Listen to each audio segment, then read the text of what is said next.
Alors dans notre vidéo aujourd'hui, on va parler sur les volcans. On va commencer avec des définitions. D'abord la volcanologie. La volcanologie, tout simplement, il y a la science qui étudie le volcanisme.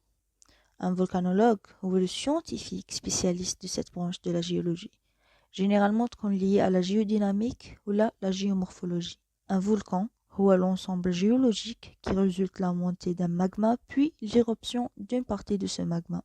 Il peut être terrestre ou sous-marin. Alors une petite remarque, le magma provient de la fusion partielle du manteau et exceptionnellement de la croûte terrestre.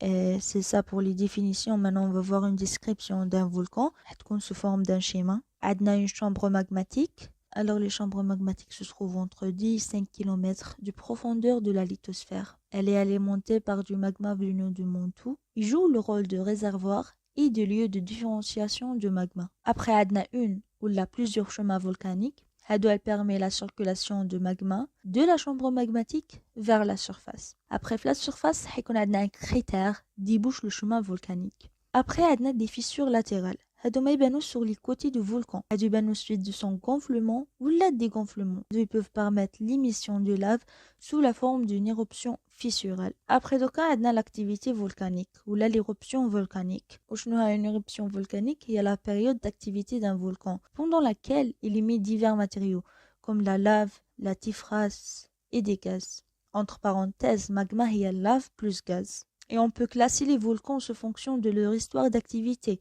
On a trois catégories. On a active, dormant ou éteint. Active lorsqu'ils présentent une forme d'activité volcanique actuelle, telle que l'éruption de lave, le dégagement de gaz ou toutes les activités sismiques. Les gaz Après, on a dormant. Dormant lorsqu'il ne montre pas d'enregistrement historique, mais montre des preuves d'activité géologique récente. Et on peut classer un volcan comme éteint lorsqu'il reste pendant plusieurs années sans activité. Alors maintenant, on va voir les produits rejetés par les volcans. Tout simplement, on a les produits des magmas et leurs dérivés, comme les gaz, les coulées de lave, les projections ou typhra et les nuées ardents. Alors, on se commence avec les gaz. Ce sont des fumaroles et sont composés de vapeur d'eau, majorité 90%, de dioxyde de carbone, CO2, et d'acide sulfurique, H2S, qui est relativement rare. Alors le soufre est courant sous forme de vapeur de soufre ou de gaz sulfureux, SO2. Alors maintenant, les coulées de lave. La lave est la roche en fusion qui est émise par les volcans à l'état liquide ou pas tout. Elle donne des coulées d'extension très variables. Leur aspect dépend de nombreux facteurs comme pente topographique, présence d'eau liquide et tout. Et on distingue donc plusieurs types de laves. Les laves lisses, les laves cordées, les laves prismées et les laves en coussin. Après, on a les projections ou typhra. Ce sont des fragments entraînés par les gaz et éjectés lors des éruptions volcaniques. Leur taille va de quelques dixièmes de millimètre à plusieurs mètres carrés.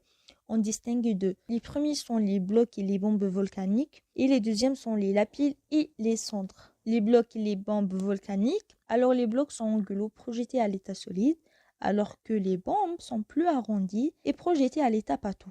Et la dimension peut atteindre plusieurs mètres de long. Après, on a les lapides et les cendres. Les lapides ont taille moins de 64 mm et les cendres moins de 10 mm.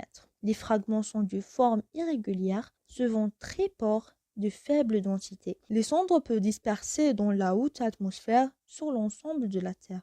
Les nuées ardentes. Une nuée ardente correspondant à une émission brutale d'un mélange de gaz, de solide et de liquide à haute température et se déplaçant à très grande vitesse. Une nuée ardente ne durant qu'environ 1 minute, mais elle peut dépousser plusieurs mètres d'épaisseur d'un mélange de blocs et de cendres. Après, on a la répartition du volcanisme. Alors, la répartition du volcanisme est très voisine de celle du séisme. Alors que chez Sra, où le fait qu'une grande partie d'une énergie libère par la Terre et évacuée au niveau des frontières. La très grande majorité des volcans est concentrée dans les zones d'extension et dans les zones de subduction. Les zones d'extension ont l'éloignement de deux plaques lithosphériques et les zones de subduction ont l'approchement de deux plaques lithosphériques. Il existe un volcanisme intraplaque qui est lié à l'existence de points chauds. وهذا est plus rare mais نلقاوش بزاف. عندنا par exemple les îles Hawaï, les îles de la Réunion et l'Etna en Italie. Et c'était notre cours aujourd'hui, j'espère qu'il était simple et merci.